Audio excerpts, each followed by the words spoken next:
to another episode of Well-Adjusted Mama. I'm your host, Dr. Laura Brayton, and today's guest is Jennifer Araneo, speaking on Reiki and womb healing.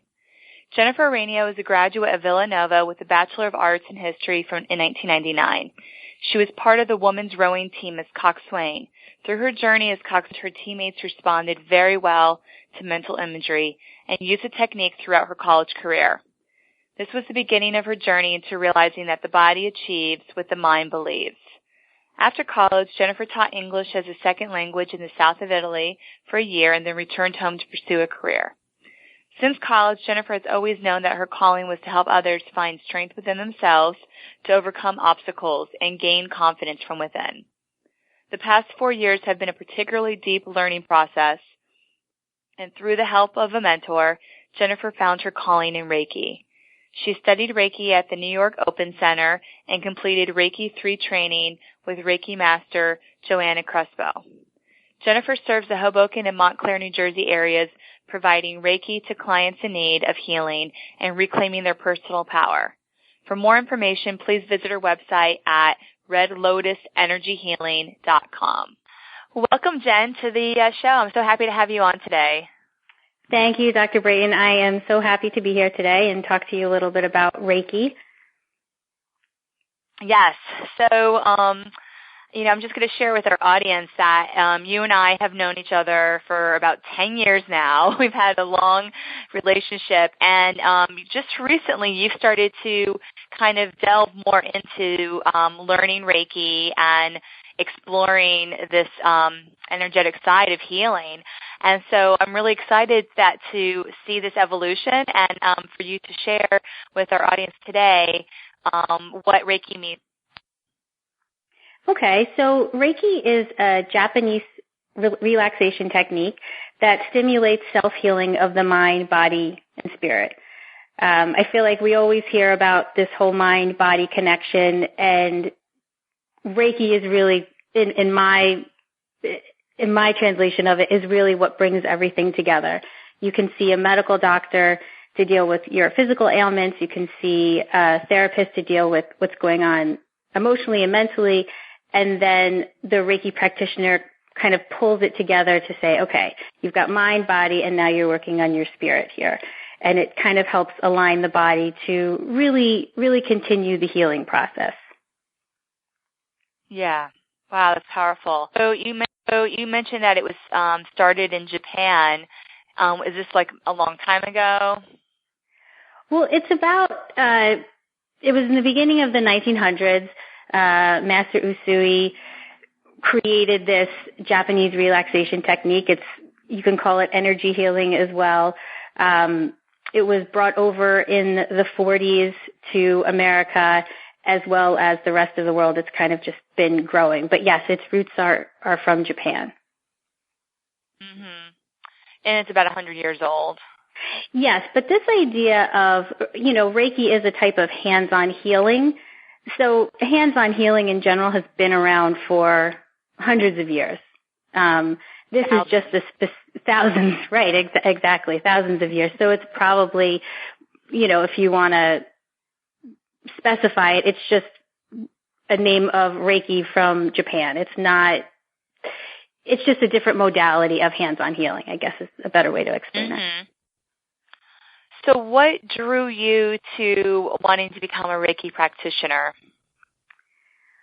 Well, I think for myself, I've always felt that there was this mind-body connection, there's always this quote of the body achieves what the mind believes, and so I always felt connected to that. And through my life and just general, when I would feel blocked with something, I always wondered, well, I know that there's nothing physically wrong with me. Like, what am I missing here? I always felt like maybe there was a piece missing. And when I found Reiki and when I was receiving Reiki, everything started to connect. Like, I was able to really feel the healing process take place. For example, it can even be an emotional process if someone's holding on to anger about something and they say, well, I know I shouldn't be angry about this situation because it doesn't make sense, but for some reason inside you still sit. And I found, as well as my clients have found, that when you're lying on that table receiving Reiki, you can really start to integrate your rational mind into your body, and then you can start to release and let go of whatever it is you're hanging on to. A lot of times our physical ailments are real, but they're the product of something emotional. Mhm. That's right. Wow. So, I mentioned in your bio how you had started to learn while you were in college about mental imagery, through working on the rowing team and helping your team visualize success, right? And I guess you've been able to use that now over and over again, and that was kind of, it sounds like, the inspiration of what, attracted you to Reiki. Yes. So I remember giving a presentation in high school about how the body achieves what the mind believes. That was the name of the speech. And then when I got into college, I was a coxswain for the women's crew team, and we did mental imagery all the time before big races. It wasn't even about just seeing us win the race. It was about the little, the technique going into it, like how we were feeling as we were rowing down the river and in this race. So it's interesting because you think about you're in this mental imagery and you actually have your adrenaline pumping because you're racing.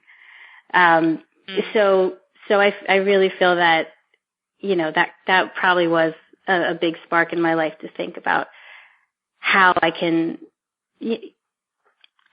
actually do something like this and share it with people. Mhm. Yeah, it's so cool. It's so powerful. I'm a huge advocate for mental imagery and visualization, and it's something that I use a lot with my patients, especially my pregnant patients. For example, if the baby's in a breech position, actually visualizing the baby turning, visualizing the upcoming birth, and what your dream birth looks like. And by looking and kind of creating that recording in your brain, your subconscious mind, it's much easier to actually create it in reality when labor hits. Oh, I agree. And I know you actually have 3 children. So have you done some mental imagery? Yes, I remember with my first child, I had such anxiety over the birthing process because I almost feel as women, no one tells each other about the birthing process. It's almost like this secret. So, you can watch the movies at the hospital and you can talk to the doctor, but still there is this anxiety of what is it really like? What does it really feel like? So before I had my first child, I would put myself into a meditative state, and I would go through the process of what I thought at that time was labor. And it ended up being, very similar, but I would do it every night. And then, my first labor was, it was 12 hours, which was not bad at all. And my second one was 6 hours. So I do believe it really helps. Yeah, it definitely makes a difference. So that brings me to my next question about the work that you do with womb healing. Can you explain what that is? Sure. So the womb is where everyone holds their creativity. It's where, it's almost like it's a very powerful chakra in a sense of, you think of the females and, we create life in our womb. So a lot of times, although we can create life there, we can create a lot of other stuff too. And other things that can happen in the womb if we've experienced trauma, abuse, miscarriages, anything negative, it will also sit in the womb. And once you have all this negative gunk in there, so to speak, and you can't release it, it might start blocking you from what you want to do in life, or if you want to get pregnant, or anything. It's really stopping your creativity process on so many levels. And so womb healing helps in a Reiki session would help to clear the space, would help to release the negative emotions tied to whatever has happened in your life that you're holding on to and that you just haven't released yet. I'm not saying everybody has this, it's holding negative feelings and needs womb healing. However, a lot of us do feel blocked, and they do feel like, why haven't I gotten pregnant yet? Or how come I can't get that job? Like, what is blocking me? And a lot of times it's sitting in our womb, and our womb just kind of needs to be cleared out to be ready to receive and ready to recreate. Mm-hmm. And another thing that I've seen in my practice is women with a history of sexual abuse certainly can have, blockages in that part of their body. And this can interfere not only with, conceiving, but even just having healthy, intimate relationships with a partner. So, this work is so important, I think, for that healing and releasing, like you mentioned, physical or emotional blockages in that reproductive area. Oh, absolutely. But particularly for women who've had sexual abuse, when the abuse happens, something is left there. Something is left there that really needs to be energetically cleaned out. There's a bad energy in the body, and it could sit with you for years, and things can start to manifest from it. We talk about our physical ailments, but a lot of times they're associated with something emotional that happened. It could be, being fearful or scared or, really angry. And so the womb healing would actually help the female or even the male start to release what has happened and start to unwind, the trauma that occurred in there. Think about it. Most of my clients are, in their 30s. So this, depending on what has happened in their life or when a trauma took place, it could be 10, 15, 20 years of built up fear, anger, insecurity, all sorts of negative emotions. So in order to unwind that, you really need your own space to actually start to release it. And sometimes I feel as busy people in the New York, New Jersey area, you don't give yourself time. There's no time. When you go to a session, you're making space for your life. You're making space for your own body's healing, which can be very powerful. Right. Yes, thank you for sharing that. I think that's such a good reminder for all of us. Women in general, are such caretakers, and there's always something on the to-do list, something to be done, and especially in the New York metro area. So, it's important to schedule this self-care and time to meditate, relax, unwind, and using Reiki can be a powerful tool to help assist if you feel like there might be blockages, to help release them if something that's kind of beyond doing it on your own. A lot of times we can't release something that we're not conscious of, and so Reiki can help with that. Right. It can help bring it to the surface, because I think a lot of times everyone's been talking about, you should be meditating. Everyone's talking about meditation. And 100%, because meditation is your own way to start your healing process. I think if you're meditating every day, then things are going to start to come up in your life, and you're going to start to really see who you are and not the illusion of what you think you are or what you think you're struggling with. So I do think this self-care that you mentioned before is so important. It's so important for your mind, body, spirit to really start to connect. And I know that people say, well, I can't just sit there for 20 minutes and not think about anything. But that's not what it has to mean to you. Like, your 20 minutes of meditation can be calm and peaceful, but at the same time you could be thinking about what's going on you can really start to reflect what's going on in your body. And sometimes we need help learning how to meditate, or we need help learning how to take spiritual self-care to really start to combine, what's going on physically, mentally, and then spiritually or emotionally, however you want to translate that. Yeah, and I want to share a tool that I just learned that is very powerful. I downloaded on my iPad, Deepak Chopra has an app, meditation for manifestation, and there's ones for healing, there's ones for abundance, all different categories, and it's so powerful. He walks you through it. He's holding your hand along the way.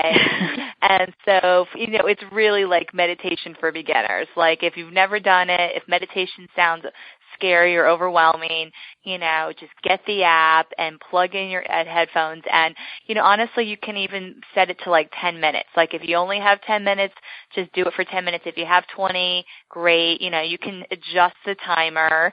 So it's easy. So I think something like that, and there's obviously other meditation apps out there that are available, but I am a huge advocate for taking the time, and everybody has at least 10 minutes a day.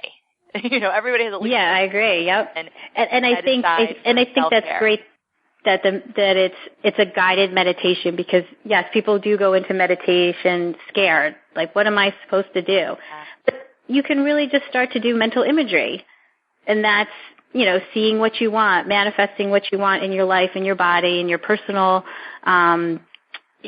experiences and interaction. So I think that's great. I think Deepak Chopra is great. Yeah, I know. I love him. And his voice is so calm on the recording. I'm like, oh. Yeah. And what's great is he's talking, but he's not talking the entire time either. Then he's literally, planting the seed for the mantra, and you can focus your mental, words on that. And then he stops speaking. And so there is time for you to just go deep with music in the background, and then the bell rings, and then you've hit the end of your session. So, right. Something like that is just, like I said, I just highly recommend it. There's another app I use, Buddha Machine, and that's just music, but something just to help you. You don't have to just literally sit on a cushion and close your eyes. Like sometimes. Right. Yeah, I admit that can be boring to just sit on a cushion. But if you're guided, it's a little bit more helpful. And I think what also happens is, when someone's getting a massage session or a Reiki session or in meditation, and they say, well, I fell asleep. And it's like, it's okay that you fell asleep. Your body is still actively working. It's actively working stuff out. Maybe you don't consciously know it or see it, but it's still happening. So it's okay that you fell asleep during your meditation. It's okay you fell asleep during your massage or your Reiki session. The healing is still going through you. The energy is still running through you. It's, you don't have to say, well, what did I spend 20 minutes doing that for? It still works. Right. That's right. So that's cool. Thank you for mentioning meditation and talking about the power of it. I was really excited. A lot of the women listening today in our audience are either preparing for pregnancy, or they are pregnant, or have just given birth. Can you talk about how Reiki specifically could help a woman during that phase of her life? Yes. So for anyone who is pregnant, Reiki it's a non-invasive treatment, so to speak, and it is really just kind of helping your body move the energy through. So if you're experiencing, lower back pain, morning sickness, mood changes, stress, anxiety, the Reiki session allows you to kind of just sit there in your space and you just start to release. I had a pregnant woman a few weeks ago. She was 39 weeks, and it was her third child, and she hadn't slept, I don't know, maybe half her pregnancy. It's obviously, it's very tiring when you cannot sleep and you're pregnant and you're watching two other children. So after her Reiki session, she felt great. She called me the next day and she said, I had a full night's sleep. I haven't had one in weeks. Like, thank you so much. So I think that, as females, again, it's taking the time for yourself, especially when you're pregnant and you're still trying to run around and work or take care of children or be this constant nurturer. when you take time for yourself, you can actually start to feel calmer. Once you're calmer, everything in your body can start to balance itself back out. And it's more in a more harmonious way. Right. So Reiki is safe throughout all 3 trimesters of pregnancy, and which is what you were saying. And then what about after a woman's given birth? How could it help her there? Well, I think after you've given birth, I mean, your life just changes completely. You've now an added responsibility as well as whatever emotions are tied to having a newborn, whether this is your first or your third, or there's a lot that tends to go on, and I think your nervous system just goes out of whack because there's just so much to take on. Reiki can help with post-pregnancy because it can help you to calm your nervous system, to get back your energy, to really start to put things in perspective. Because when you're pregnant and even post-pregnancy, you can tend to start to spin out, right, or feel very ungrounded. The Reiki can help you come back into yourself, back into your body, to give you to make you present into what's going on. I think a lot of times you can be so overwhelmed after having a child that you just go into this autopilot mode where you're not even there. You're just taking care of everyone and being this nurturer and providing, and then you don't even know where you are because you're just so busy with the nonstop, not sleeping. I mean, the sleep deprivation is so hard. So Reiki is going to help bring you back. It's going to help bring you back into your body, calm the nervous system down, and reorganize and get grounded. Yeah, I mean, all of that is like so powerful for parenting, right? Like as a parent, if you're more grounded and rested, you're going to connect and communicate very differently with your child. Oh, absolutely. Because when you're completely overwhelmed, you can't react the way you would want to react. Right. So if you're back, and usually it's happening, you're not even in your body when you turn around and you're like, oh my gosh, I can't believe this is all happening, or it's so loud in this house, or like you're not present because you're so overwhelmed. So I think when we make time for ourselves, whether it's Reiki or some other modality, I think it helps us bring us back to ourselves. So even as a parent, Reiki or any sort of self-care helps you come back into your body where you can be present with your family, with your partner, and it's not so kind of spinning and crazy. You're actually back to yourself and being grounded. Right. And that's so powerful because we see, like, for example, you're going to use different words with your child. You're going to be more patient. You can really set an example of what's possible from a loving perspective as a model for your child when you're more grounded and rested and not sleep deprived. So it really, I think this is like so valuable not only for how you're feeling, but really how you're showing up for your child.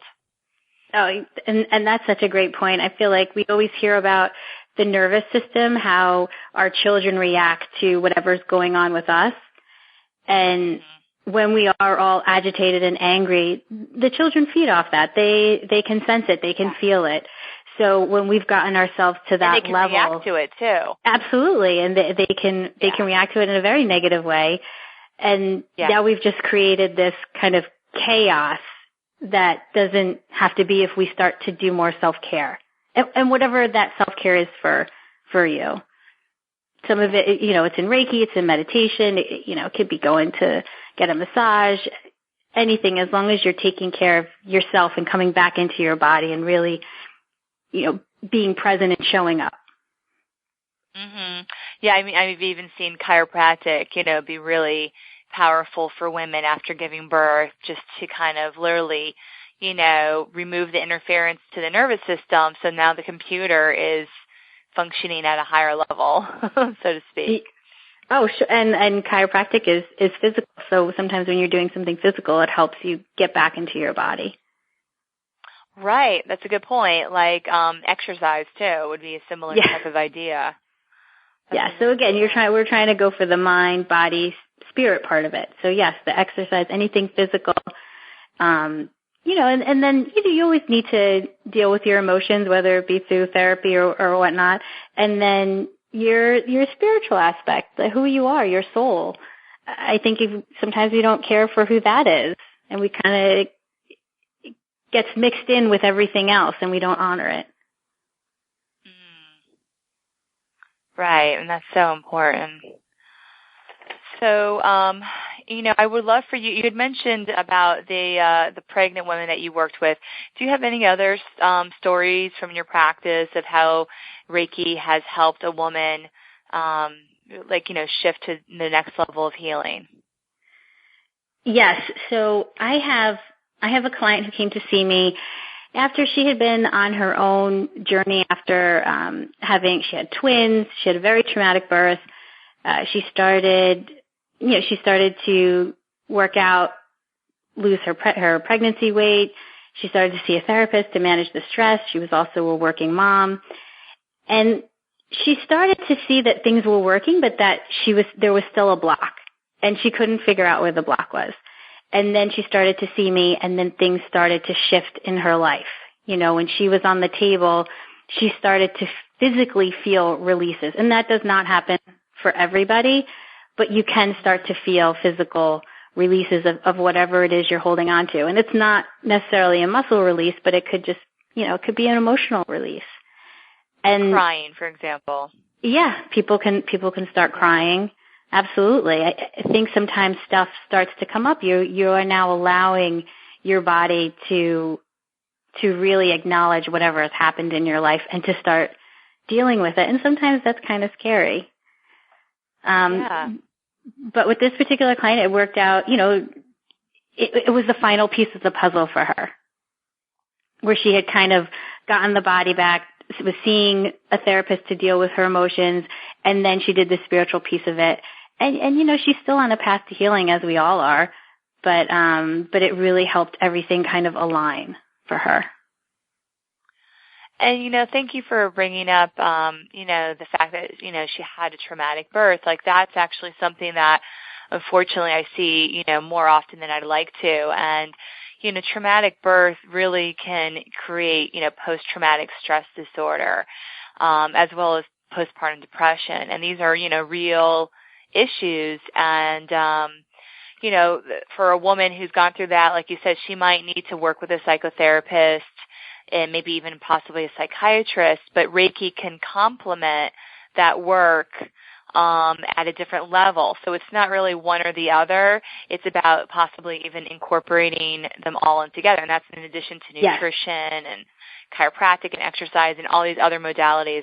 So that's a good reminder, too. Like if a woman has, like, let's say, some severe, mental health issues after the birth, Reiki could still be a complement to the work she's doing with another healthcare provider. Oh, yes, absolutely. I feel like there's this whole integration going on through Reiki or through other alternative healing methods that maybe we're not so aware of. So for her, she had a traumatic birth. She almost bled out. She had to go back into she had a C-section, and then they had to go back and perform surgery on her. So it was very, very traumatic. So her physical body is fine, and her mental health is being worked on. And then you also have the spiritual piece of it. That's kind of like, yes, now I can really start my healing process. Now everything is starting to click. So the integration is so important.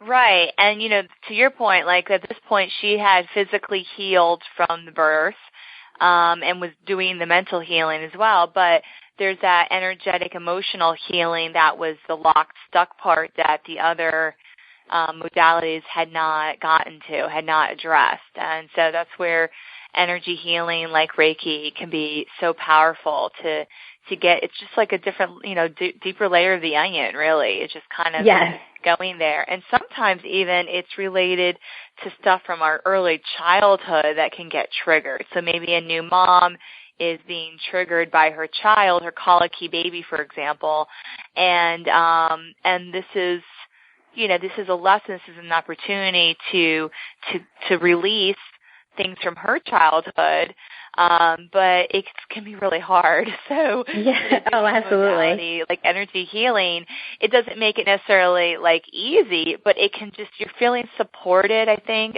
that's the big message here, is you can feel supported as you're going through this, transformation, becoming a mother, for example, is such a major transformation. So just anything you can do to support yourself during this life transition, I think, is super valuable. Oh, absolutely. I love the point you made about things that happen in our childhood can start to come up when we become moms. It's absolutely true. It could happen during pregnancy. It could happen after pregnancy, right? The baby that doesn't fall asleep, or for some reason you feel like your baby is not like on the same wavelength as you, like you just feel totally disconnected. I mean, that stuff all comes up, and yeah, because there's a point where you can feel like, well, I know it's just a baby, and it's not the baby's fault, but it's whatever's going inside of you that you kind of have to work out for yourself, so you can manage better or understand what's going on better. And I think it's amazing that the body can really, work at such a high frequency that you can start to heal yourself. You can start to heal those negative emotions that could create, I don't know, self-sabotage or, something negative from you. Like the body is very powerful. Yeah, it really is. And it is a powerful self-healing, mechanism that's in place, but we just have to remove the interference. And so this is one modality. Reiki is one modality to remove that interference from the healing process. But to your point, there is things that people can do for self-healing as well. Do you ever give clients homework or any type of stuff, any care that they can do at home to assist with the Reiki? Yes, process? Absolutely. So what I would typically do in my session is, if they were open to it, I would check their chakras at the beginning of the session, and then I would check their chakras at the end of the session. And based on that, I can talk to them a little bit about what their body is telling me just energetically. And from there, I can give homework, so to speak, or they can go home and they can continue their self-care. A few people that I've had come in have had issues in their first chakra, which is your root chakra, which is being grounded. And so for that, the homework could be something as simple as walking around on the grass in your bare feet. Easy. Nothing difficult. And depending on what's going on in their life, we can kind of figure out what self-healing process would be good for them to do at home. Sometimes it is a meditation. You can also do a grounding meditation for yourself, if that works for you. But a lot of people, they're not really into the meditation piece yet, so they'll say, okay, I'll walk on the ground with just my bare feet. That's fine. I can handle that. Yeah, that's a powerful one, to ground yourself to the earth energy. Yeah. Yep. Yes, I'm glad you mentioned that. The summertime, that's a great one for all of us to, walk around barefoot, in the grass. It has to be grass. Concrete, it has to be the earth. It has to be the earth. Yeah. It could be mud, but, grass might be better. Right. Oh, that's so good. So that's true. So, and then depending if there's maybe blockages in other chakras, there could be some exercises that could help with that too for people. Absolutely, even physical exercises. For the womb healing, I would definitely recommend a breathing exercise for someone who has had trauma in their womb. Absolutely, or meditation to go with that. I mean, there's, I like to base it on the chakras because I think people can, as long as they understand that we have these chakras, these energy kind of wheels that are spinning, then I can say, okay, so let's talk about your root chakra. Are you spinning out? Do you feel very ungrounded? And that kind of resonates with people. It's a little bit more linear than maybe something else in the Reiki world that they wouldn't understand. Mm-hmm. So. Okay.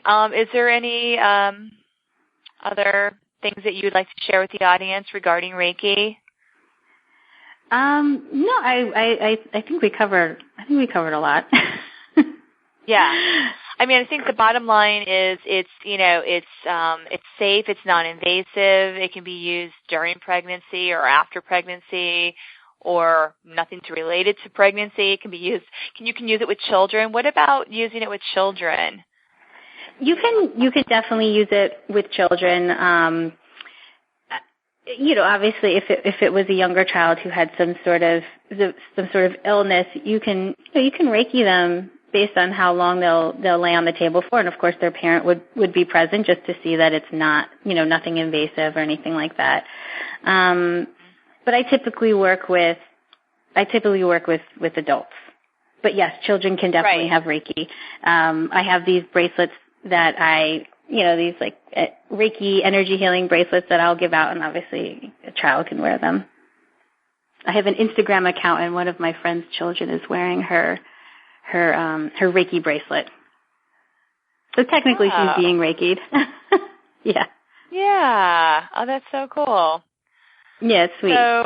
So yeah, it's hands-on, but it's like not massage. You're just doing like light touch. No, so the client would be fully clothed on a massage table. If they were uncomfortable on a massage table, we can do it in a chair.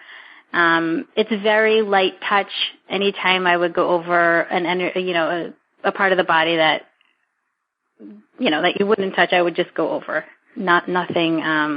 I touch the feet if you're comfortable with that, but I feel like everybody loves the head. Like when someone touches your head, it actually feels so relaxing. Yeah, that's true. And even for a pregnant woman, just like when you get a prenatal massage, you can lie on the table on your side. You can sit you can even sit in a chair. We make it so you're comfortable. You don't have to be lying flat on your back. Right, so that's a good point, because that's not good at the end of the pregnancy. So she can be on her side or even seated, and you can still do your work and get great results. Right, and she can still be comfortable. Mhm. Yeah, which is paramount. So if someone's looking to find a Reiki practitioner, well, first of all, tell our audience how they can find you, and then if there's other resources to find people if they don't live in the Hoboken or Montclair area. Okay, so my practice is Red Lotus Energy Healing, and I have a website, redlotusenergyhealing.com. I'm located in Laura's office as well as in Montclair at Body Creation, which is a personal training studio, so it's very complimentary. If you are out of the area, you can look for one on the website International Association for Reiki Professionals. The website is iarp.org. It includes practitioners in the U.S. as well as abroad. So that's a great place to start. If you can't find someone much closer to you, you can obviously check on the internet and look through their websites and kind of see what they've done. I also want to note, I know that Reiki isn't that well known, but it's been written up in the Wall Street Journal, the Washington Post, and the U.S. News and World Report. So I find that interesting, and in all these articles, they're just talking about the benefits of Reiki and how alternative healing methods are starting to be used to complement, modern medicine, and how it's being used in hospitals and whatnot. So, it may be interesting if you just kind of want to check out the Wall Street Journal or the Washington Post. Yeah, that's a great point, too. I have a patient who's a massage therapist but has done Reiki as well, and she was using it with cancer patients. So it's something that people that are, even very sick patients can, benefit from Reiki and, receive benefit from it. Yes. Yep. They're using it a lot with cancer patients. Mm-hmm. Well, Jen, thanks again for coming on the show today. I'm so excited to have you come and share your passion for Reiki. Oh, thank you, Laura. It's always a pleasure talking to you.